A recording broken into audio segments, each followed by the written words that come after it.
who cannot come on Pakistani media. اور یہ جو میں نے آپ سے بات کی ہے, یہ دراصل میں نے بات اس لیے کی ہے کہ وہ حکمران جو دعویٰ کرتے ہیں کہ وہ عمران خان کے دور میں میڈیا پر بڑی پابندی تھی, عمران خان کے دور میں پاکستان جو ہے اس کو بڑے مسائل کا سامنا تھا, اب تو میڈیا آزاد ہو گیا ہے, تو بتائیں کہ منظور پشتین جو ہے وہ میرے پروگرام میں کیوں نہیں آ سکتا؟ میں نے کئی دفعہ کہا کہ میں اس کو بلانا چاہتا ہوں, نہیں بلاتے. اس طرح اور بھی کچھ لوگ ہیں. So when I was banned last year, the World Press Freedom Index declared Pakistan on 145th number. Pakistan 145ویں نمبر پہ تھا. Now I am not banned, but the position of Pakistan declined and now Pakistan is on 157. During last 4 years, Pakistan جو ہے وہ world press freedom index پہ 18 point نیچے آیا ہے. آپ دیکھیں کتنا نیچے آیا پاکستان, 18 پوائنٹ نیچے آیا ہے. Pakistan lost 18 points on World Press Freedom Index in last 4 years. And in last 4 years, 24 Pakistani journalists, including 2 female journalists, they were assassinated in the line of their duty. اور کسی ایک بھی صحافی کا قاتل نہیں پکڑا گیا, خواہ وہ پنجاب میں تھا یا سندھ میں تھا یا بلوچستان میں تھا یا خیبر پختونخوا میں تھا یا کسی اور جگہ پہ تھا. اور آپ دیکھیں کہ پچھلے سال میں عمران خان کی حکومت پہ تنقید کر رہا تھا اور آج میں شہباز شریف صاحب کی حکومت جو ہے اس کا شکریہ تو ادا کر دیا کہ آپ نے اسٹیون بٹلر کو سوری کہہ دیا, لیکن یہ تو بتائیں نا کہ منظور پشتین کیوں نہیں ٹی وی چینل پہ آ سکتا. اور آپ جب وہ صحافی جن پر آپ کی حکومت کے دور میں بغاوت کے مقدمے درج ہوئے اور ان پر پابندی لگائی گئی اور صابر شاکر اور ارشد شریف کو پاکستان چھوڑنے پر مجبور کر دیا گیا, تو وہ کیوں پاکستان چھوڑنے پہ مجبور ہوئے؟ اس کا کوئی جواب کیوں نہیں دیتا؟ مریم اورنگزیب صاحبہ جو ہماری انفارمیشن منسٹر ہیں وہ کہتی ہیں عمران ریاض تو جرنلسٹ ہی نہیں ہے. آپ کو سب کو پتہ ہے کہ عمران ریاض جو ہے وہ میرا کتنا دشمن ہے, مجھ پہ کتنی تنقید کرتا ہے, لیکن میں یہ نہیں کہوں گا کہ مریم اورنگزیب اس کو اگر کہہ رہی ہیں کہ وہ جرنلسٹ نہیں ہے تو وہ صحیح کہہ رہی ہیں. یہ بات بالکل غلط ہے, کیونکہ جرنلسٹ جو ہے اس کو کوئی بھی ویو ہو سکتا ہے, لیکن چلیں آپ کہتی ہیں وہ پولیٹیکل ورکر ہے, تو پولیٹیکل ورکر پر بھی پابندی لگانا یہ کہاں کی جمہوریت ہے, یہ کہاں کی آزادی صحافت ہے؟ تو لہٰذا اس وقت پاکستان میں صرف حکومت تبدیل ہوئی ہے, حالات تبدیل نہیں ہوئے.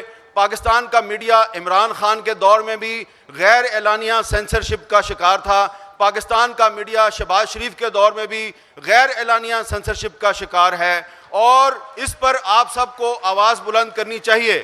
کیونکہ میں بار بار کہہ رہا ہوں صرف حکومت تبدیل ہوئی ہے, میڈیا کے حالات تبدیل نہیں ہوئے, یہ پارلیمنٹ کے حالات بھی تبدیل نہیں ہوئے.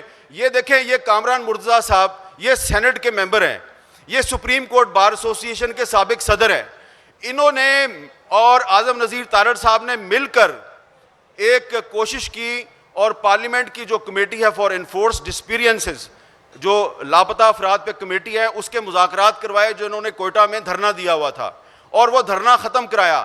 اور ان بیچاروں نے صرف ان کو 50 لوگوں کی ایک لسٹ دی کہ ان لوگوں کو آپ رہا بھی نہ کریں, ان کو عدالت میں بھی پیش نہ کریں, بس صرف یہ وعدہ کر لیں کہ ان کو آپ نے فیک انکاؤنٹر میں مارنا نہیں ہے. تو انہوں نے وہ لسٹ ان سے لی اور ان مظلوم لوگوں نے اپنا دھرنا کوئٹہ میں ختم کر دیا. اس کے بعد آپ جانتے ہیں کیا ہوا؟ ان کے منہ پہ زور کا تھپڑ پڑا ہے. یہ سارے جو وزیر ہیں نا ہمارے اس حکومت کے, اس لسٹ میں جو ایک معصوم سا شاعر تھا, ایک پوئٹ, اس کو نکال کر مار کے اس کی لاش پھینک دی.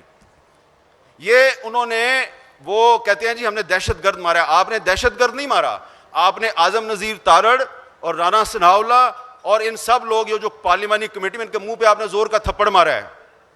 اور آپ کو شرم آنی چاہیے یہ تھپڑ مار کے کہ آپ کہتے ہیں یہ جو شاعر تھا یہ دہشت گرد تھا. دہشت گرد وہ ہے جو پاکستان کا آئین توڑتا ہے. چلے مان لیا کہ وہ دہشت گرد تھا, تو پھر آپ میں اور دہشت گرد میں فرق کیا ہے؟ دہشت گرد بھی پاکستان کا قانون توڑتا ہے, آپ بھی پاکستان کا قانون توڑتے ہیں. یہ بات ہم پاکستان کے میڈیا پہ نہیں کہہ سکتے. جب یہ بات منظور پشتین کہتا ہے تو کہتے ہیں یہ بھی دہشت گرد ہے.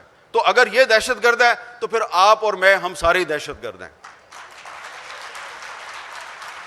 دیکھیں فرق کیا ہے کہ ایک طرف ہماری حکومت جو ہے اس کی جو ترجمان ہے انفارمیشن منسٹر صاحبہ، وہ ان صحافیوں کو صحافی ماننے کے لیے تیار نہیں ہیں جن پر آج کل پابندی ہے. تو دوسری طرف جو عمران خان صاحب ہیں وہ کہتے ہیں وہ سلیم صافی جو ہے وہ سلیم صافی نہیں، وہ سلیم لفافی ہے. اور غریدہ فاروقی صاحبہ، ان کے بارے میں کتنی قابل اعتراض زبان استعمال کی. دونوں میں کوئی فرق نہیں ہے. یہ جو اس وقت حکمران اتحاد ہے، آپ دیکھیں یہ بھی وہی کام کر رہے ہیں جو پہلے عمران خان کر رہا تھا. تو اس لیے آسما جاگیر کانفرنس جو ہے، اس کے پلیٹ فارم سے ہم یہ مطالبہ کرتے ہیں کہ وہ پالیسیاں جن کی وجہ سے پاکستان کا میڈیا جو ہے وہ ورلڈ پریس فریڈم انڈیکس پہ مسلسل نیچے آ رہا تھا، آپ ان پالیسیوں کو ختم کریں. یہ مطالبہ ہم اس لیے کر رہے ہیں کہ آپ ان پالیسیوں کو آگے بڑھا رہے ہیں اور آپ کو اس میں کوئی نہ ندامت ہے نہ شرم ہے، بلکہ آپ کہتے ہیں کہ ہمارے ملک میں تو پاکستان کا میڈیا آزاد ہو گیا ہے، عمران خان کے دور میں میڈیا آزاد نہیں تھا. ایک اور بات میں آپ کو کہنا چاہتا ہوں کہ یہ جو سلیم صافی اور غریدہ فاروقی کے بارے میں بات کی جاتی ہے یا اور جو ہمارے صحافی ہیں ان کے بارے میں بات کی جاتی ہے نا، تو یہ صرف غیر ریاستی عناصر بات نہیں کرتے. ایک سوچی سمجھی سازش کے تحت فیک نیوز کو پاکستان کے میڈیا کی آزادی چھیننے کے لیے ایک ویپن کے طور پہ استعمال کیا جا رہا ہے. Some state institutions are using fake news to subvert the media freedom in Pakistan. They are spreading disinformation against different journalists and media organizations. جس طرح عمران خان صاحب کہتے ہیں نا کہ وہ فلاں بندہ جو ہے وہ پیسے لے کے فلاں ٹی وی چینل نے میرے خلاف سازش کی، اسی طرح کچھ ریاستی اداروں کے لوگ جو ہیں وہ بھی یہی بات کرتے ہیں. وہ کہتے ہیں جی آپ سارے ٹیکس چور ہیں، تو اگر ہم سارے ٹیکس چور ہیں تو ٹیکس چوری میں ہمیں اندر کر دو بھائی، کیوں نہیں کرتے آپ اندر؟ تو اس لیے میں یہ کہنا چاہوں گا کہ اگر کوئی یہ سمجھتا ہے کہ پاکستان کے حالات بہتر ہو رہے ہیں وہ ایمکو کی جنت میں رہتا ہے. بلکہ میں آج آپ کو ایک اور بات کہنا چاہتا ہوں، بڑی ذمہ داری کے ساتھ بات کر رہا ہوں، کہ اگر کوئی یہ سمجھتا ہے کہ پاکستان کے حالات جو ہیں وہ بہتری کی طرف جا رہے ہیں اور اب دنیا جو ہے اس کے حالات بھی بدل گئے ہیں اور اب تو پاکستان میں مارشل لا نہیں لگ سکتا. بھائی ابھی 24 گھنٹے پہلے میں نے ایک جگہ پہ مارشل لا کی بات بار بار سنی ہے، صرف 24 گھنٹے پہلے.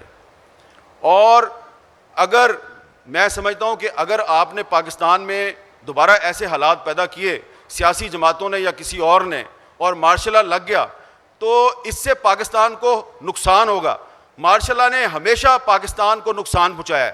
پاکستان جب ٹوٹا تو مارشل لا تھا.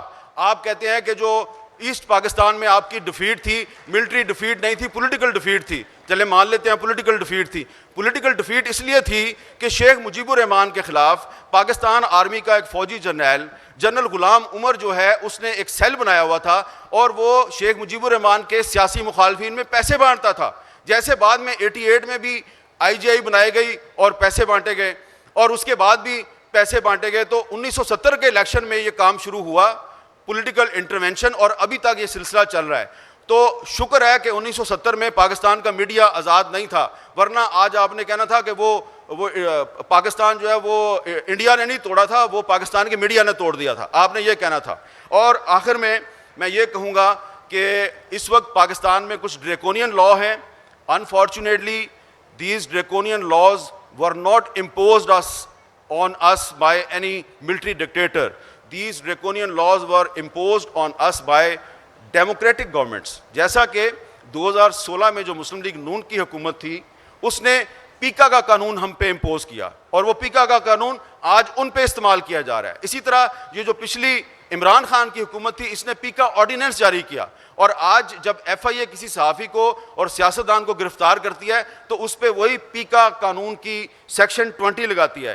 تو یہ سارے قانون جو ہے یہ ختم ہونی چاہیے، ان کے خلاف یہاں پہ ایک قرارداد منظور ہونی چاہیے اور اس قرارداد میں یہ مطالبہ کیا جانا چاہیے کہ جو پاکستان کی الیکٹڈ پارلیمنٹ ہے یہ پارلیمنٹ پاکستان کے آئین اور قانون کے تحفظ کے لیے کوئی کردار ادا کرے، صرف نوکری نہ کرے، ہاتھ باندھ کے کھڑی ہے اور جی سر کیے جا رہی ہے. اور جوڈیشری بھی جو ہے اس کو بھی کھڑا ہونے کی ضرورت ہے. اتنی ڈیوائیڈڈ جوڈیشری پاکستان کی ہسٹری میں ہم نے کبھی نہیں دیکھی. تو جب پارلیمنٹ مضبوط نہیں ہوگی، جوڈیشری ڈیوائیڈڈ ہوگی تو میڈیا کی فریڈم کو تحفظ کہاں سے ملے گا؟ تو اس تحفظ کے لیے آپ سب کو، ہم سب کو مل کے اکٹھے ایک جدوجہد کرنی ہے.